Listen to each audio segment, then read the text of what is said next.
girl, dance.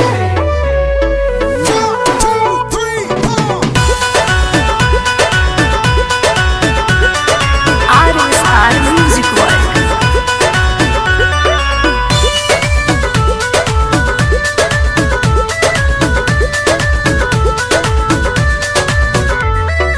उमर जितने चढ़ता मन उतने करता कहे हो आए उमर जितने चढ़ता मन उतने करता फेंकता जवनिया से लूटी फेंकता जवनिया से लूटी बिना डलले पानी कैसे बूती फेंकता जवनिया से लूटी बिना डलले पानी कैसे बूती चल हटा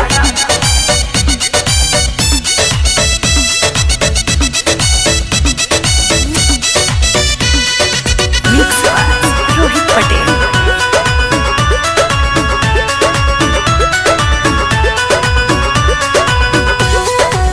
Come on, baby, won't you be my girl? Come on, girl, let me rock your world.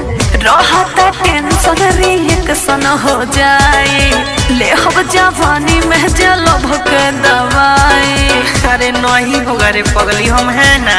अच्छा रहता टेंशन रिएक्शन हो जाए ले हब जवानी में जलो भक दवाई काम करे ना झाड़ फूक भभूति काम करे ना झाड़ फूक भभूति बिना डलले पानी कैसे बूती फेंकता जवनिया से लूटी बिना डलले पानी कैसे बूती एकदम पागल हुआ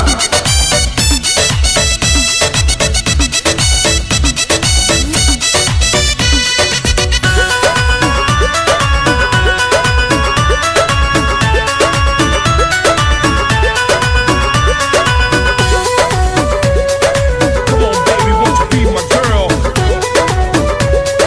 Come on, girl, let me rock your world.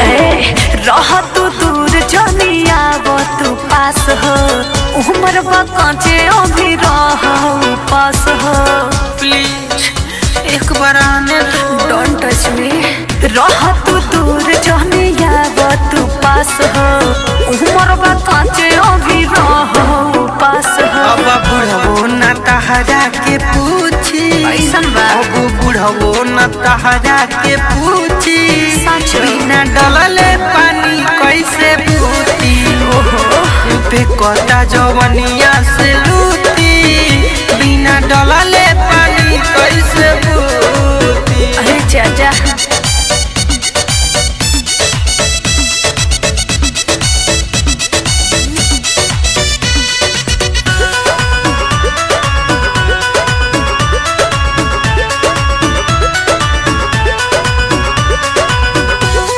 Come on, baby, won't you be my girl? Come on, girl, let me rock your world. Krishna जायक जहनी कर बरियारी नहीं तो तोहरा के दे हम गारी गाड़ी नाम दियो जाला का आरती उतारी पटेल रोहित जहनी कर बरियारी नहीं तो तोहरा के दे हम गारी बुलेट पंकज के आदत न छूटी बुलेट पंकज के आदत न छूटी बिना डलले पानी कैसे बूती अच्छा फेंकता जवनिया से लूटी बिना डलले पानी कैसे बूती अब हम तुमको ले चलेंगे स्विमिंग पूल में। ओके पटेल रिकॉर्डिंग स्टूडियो ब्रौली गोपालगंज।